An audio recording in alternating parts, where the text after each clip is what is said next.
پھر قرآن پاک فرماتے ہیں فَقُلْ تَعَالَوْا نَدْعُ أَبْنَاءَنَا وَأَبْنَاءَكُمْ وَنِسَاءَنَا وَنِسَاءَكُمْ وَأَنفُسَنَا وَأَنفُسَكُمْ ثُمَّ نَبْتَهِلْ فَنَجْعَلْ لَعْنَةَ اللَّهِ عَلَى الْكَاذِبِينَ۔ حضور نے نجران کے عیسائیوں سے کہا تھا کہ آؤ تم اپنے بیٹوں کو بلاؤ، ہم اپنے بیٹوں کو بلاتے ہیں، تم اپنی عورتوں کو بلاؤ، ہم اپنی عورتوں کو بلاتے ہیں، پھر مباہلہ کرتے ہیں اور جھوٹوں پر اللہ کی طرف سے لعنت بھیجتے ہیں۔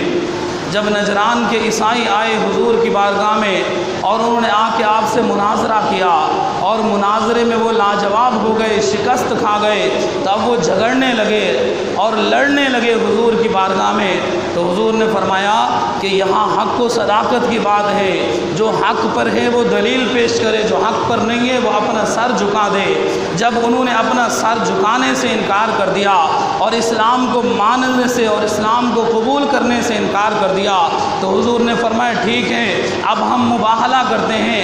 مباہلہ کیا ہوتا ہے کہ فریقین کھڑے ہوتے ہیں، دونوں ایک دوسرے کے لیے دعائے بد کرتے ہیں، بد دعا کرتے ہیں اور اللہ کی بارگاہ میں عرض کرتے ہیں مولا ہم میں سے جو حق پر ہے اس کو قائم رکھ، جو جھوٹا ہے اس کو تباہ و برباد کر دے۔ حضور نے ان سے فرمایا کہ اب آؤ اور آ کر ہم مباہلہ کرتے ہیں۔ نجران کے عیسائیوں نے حضور کی اس بات کو مان لیا اور 3 دن کے بعد نجران کے بڑے بڑے پادری اپنے اپنے پادریوں کو اکٹھا کر کے حضور سے مباہلہ کرنے کے لیے مدینہ منورہ میں آ گئے۔ اب جب وہ لوگ آئے، یہ 10 ہجری کی بات بتا رہا ہوں، جب وہ لوگ آئے اور سارے عیسائی جمع ہو گئے، بڑے بڑے پادری، پادریت کی بڑی دنیا جمع ہو گئی۔ مقابلہ کس سے تھا؟ حضور سے مقابلہ تھا۔ مقابلہ کس سے تھا؟ اللہ کے محبوب سے مقابلہ تھا۔ مقابلہ کس سے تھا؟ اسلام سے مقابلہ تھا، مقابلہ دین سے تھا۔ وہ سارے عیسائی جمع ہو گئے اور حضور کو اور اسلام کو مٹانے کا تہیہ کر کے آئے تھے۔ اب وہ سارے جمع ہیں اور انتظار کر رہے ہیں کہ آقا کریم تشریف لائیں۔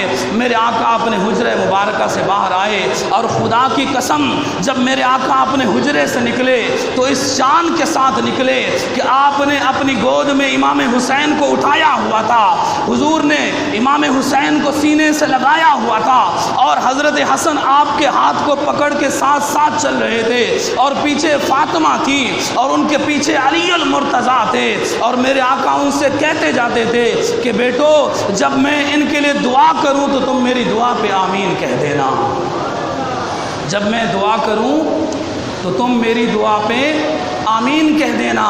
حضور اپنے ان شہزادوں کو لے کے اور نجران کے عیسائیوں سے مباہلہ کرنے کے لیے جا رہے ہیں۔ جب ان پادریوں نے عیسائیوں نے دیکھا تو انہوں نے مقابلہ کرنے سے انکار کر دیا اور حضور کی بارگاہ میں سر تسلیم خم کر دیا اور عرض کرنے لگے حضور ہم اپنی شکست کو مانتے ہیں، آپ اپنے دین پر قائم رہیں، ہم اپنے دین پر قائم رہیں گے، ہم جزیہ دیں گے، ہم ٹیکس دیں گے آپ کو اور ہم آپ کی اطاعت کو قبول کرتے ہیں، ہم آپ سے نہیں لڑیں گے، نہیں جھگڑیں گے۔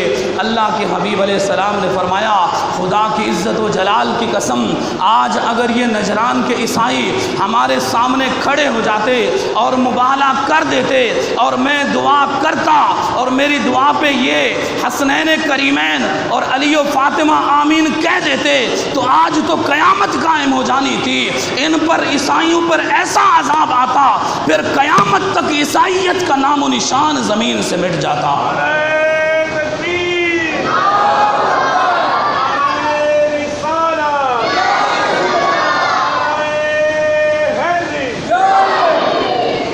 فرمایا ان کی شکلیں مسخ ہو جاتی، ان کے چہرے بگڑ جاتے اور ان کی جنگل میں ایسی آگ بھڑکتی کہ پھر روئے زمین پر کوئی عیسائیت کا علمبردار باقی نہ رہتا، کوئی عیسائیت کا پرچار کرنے والا باقی نہ رہتا۔